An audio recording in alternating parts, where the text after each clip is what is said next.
Voy a leer un extracto del artículo El mal de archivo en la escritura de la historia, del autor Ricardo Nava Murcia. El artículo empieza con una cita. ¿Por qué reelaborar hoy día un concepto de archivo?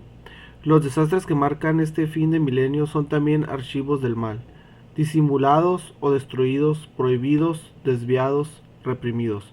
Su tratamiento es a la vez masivo y refinado en el transcurso de guerras civiles o internacionales, de manipulaciones privadas o secretas. Nunca se renuncia, es el inconsciente mismo a apropiarse de un poder sobre el documento, sobre su posesión, su retención o su interpretación. Mas a quien compete en última instancia la autoridad sobre la institución del archivo.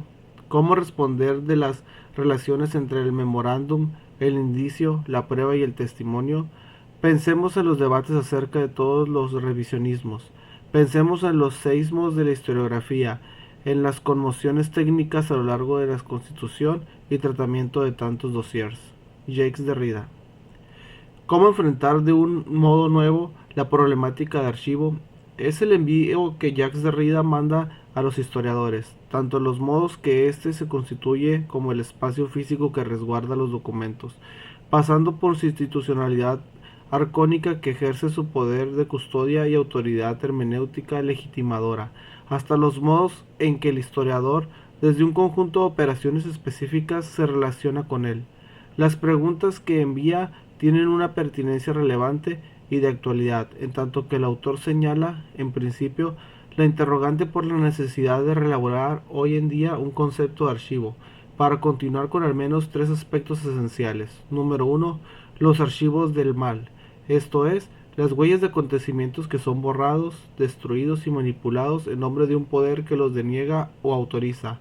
En una palabra, los reprime. 2. Los modos de tratamiento de los archivos en tanto sus soportes técnicos, sus órdenes clasificatorios y el poder de retención e interpretación. 3. La cuestión por la autoridad, de principio arcóntico esencial. ¿Quién autoriza y qué relaciones se tejen entre las distintas huellas dispuestas en todo archivo? Estos tres aspectos esenciales pueden ser tratados como envíos a la historiografía, en tanto la urgencia de responder a estos y explicar cómo se constituye la escritura de la historia en los modos en que ésta se relaciona con el archivo.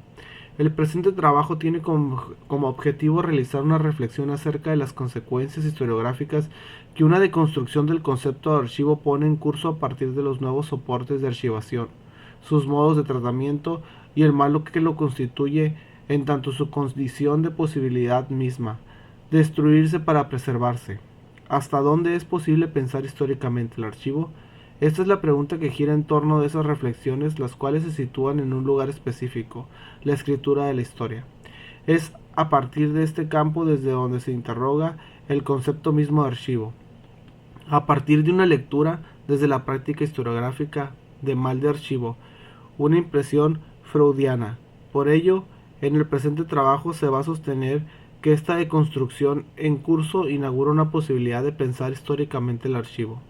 Las problemáticas planteadas y enviadas por el filósofo francés tienen el campo ya señalado desde donde se abordan, un desplazamiento del problema del modo en que el historiador se relaciona con las fuentes, al modo en que puede relacionarse con el archivo, esto es, del documento y su interpretación, al del archivo y su teorización.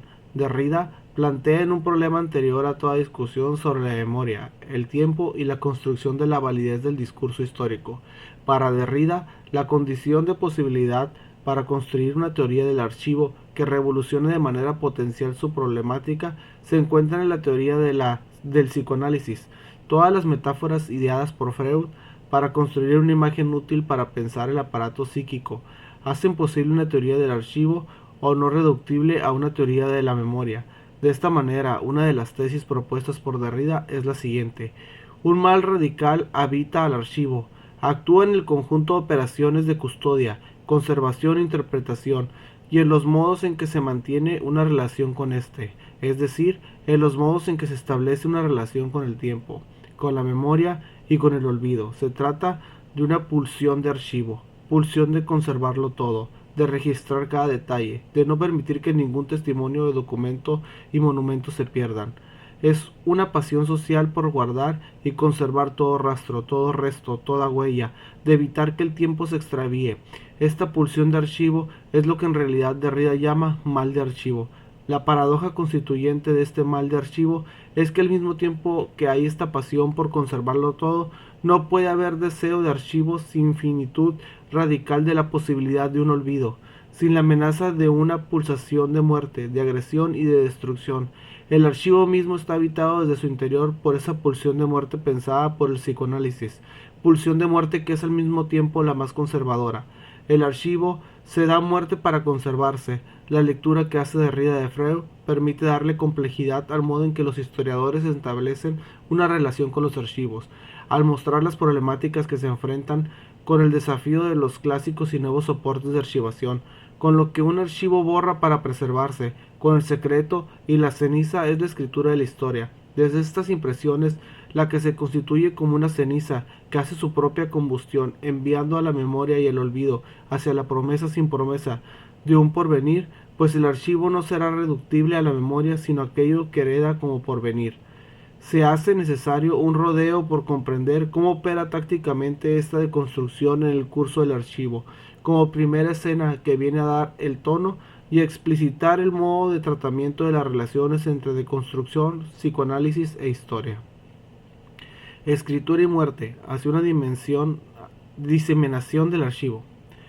Para comprender mejor la deconstrucción que lleva a cabo Derrida sobre el archivo, es necesario explicitar algunos de los modos de operación que el autor ha planteado como deconstrucción. La deconstrucción permite una reflexión sobre el archivo a partir de la comprensión de la escritura, los soportes materiales, el papel, las máquinas procesadoras de texto, lo virtual y la comunicación. De esta manera, el planteo de base de Derrida es que la escritura está atravesada por la muerte y por la ausencia, y como se verá, esto afecta a la noción que se llega a tener sobre el concepto de archivo, pues este no puede ser identificado con la memoria de manera simple, sino con la muerte, el porvenir, las huellas y el borrado. Pero de ningún modo se trata para Derrida de una negatividad metafísica que diera prioridad a la voz y a la presencia viva como posibilidades de la comunicación y de la archivación. Más bien, se trata de asumir que la escritura es muerte y ausencia como condición de posibilidad de poder decir algo, que sólo se constituye en restos diseminales de sentidos diferenciales, constituidos por la materialidad de marcas, de huellas sin fondo y sin fin. El archivo, por lo tanto, será comprendido como el lugar de una exterioridad, de unos soportes sobre los cuales se inscriben e imprimen las huellas, además de estar habitado por una pulsión de muerte, esto es, por un trabajo de destrucción que realiza el archivo sobre sí mismo para paradójicamente preservarse. Para Derrida, la escritura es una marca material que existe independientemente del autor, de su momento de inscripción y de su momento de producción. No es el fármaco, en tanto veneno, suplemento de la voz, transcripción del habla, mera representación de las ideas, sino un indecidible que tiene la propiedad de repetirse en la alteridad, esto es, que la escritura se activa como iterabilidad. En consecuencia, toda marca es descifrable independientemente de las intenciones del emisor, incluso aunque ese desciframiento no constituya nada de la original intención comunicativa. Las marcas dicen algo, pero no comunican, en el sentido de una comunicación total y transparente, o que permita consensos y acuerdos. Las palabras escapan y no se tiene garantía de su sentido. Dicho de otro modo, nadie es dueño del sentido de sus palabras. La iterabilidad viene de instaurar lo múltiple y la diferencia. Si toda marca es repetible en ausencia del emisor y del destinatario originarios, las consecuencias que desprende Derrida se sitúan en que todo trazo, toda marca puede ser sacado de su contexto de emisión y producción e injertarlo en otro contexto ajeno, extraño, diferencial. Es lo que llaman la posibilidad de la citacionalidad, lo que se produce como posibles sentidos. No dependen de contextos saturables, sino de diseminaciones que se constituyen como restos del lenguaje, restos que no son apropiables en una unidad de sentido, sino que estallan indefinidamente. Esta escritura, que es muerte, solo se materializa en papel y en las máquinas, se inscribe sobre soportes, se archiva y se borra, dejando huellas, incluso el borrado. Por tanto, es en este papel máquina archivo el lugar donde se juegan el lenguaje, el signo, la muerte, la preservación y el modo en que circulan la información, la tradición y el porvenir, sin ninguna garantía de transmisión de un sentido. La iterabilidad está activa en toda inscripción y por lo mismo en el soporte que la vehiculiza. Este es el sentido de la noción de huella que identifica el trabajo de la deconstrucción. Hay memoria, iterabilidad y muerte a partir de que hay inscripción de la huella, mientras que la puesta en acto de un archivo se constituye a partir de la huella y de la inscripción en múltiples soportes iterables. La escritura de la historia mantiene una relación permanente con el archivo. Sus operaciones técnicas pueden ser explicadas y comprendidas con las metáforas freudianas que tematizan el inconsciente ontológicamente. La historia ha mantenido una relación estrecha con el psicoanálisis, por lo común no reconocida, pero mostrada de manera incisiva por Michel de Certeau. Dos modos distintos de distribuir el espacio de la memoria, al pensar de manera distinta las relaciones entre el presente y el pasado. En psicoanálisis el pasado siempre regresa disfrazado y inquieta a la conciencia como retorno de lo rechazado. En la historiografía se da más bien una ruptura entre el presente y el pasado, resultando de las relaciones de saber y poder. En psicoanálisis la relación con el pasado es el reconocimiento en el otro, mientras que para la historiografía la relación pone uno al lado del otro.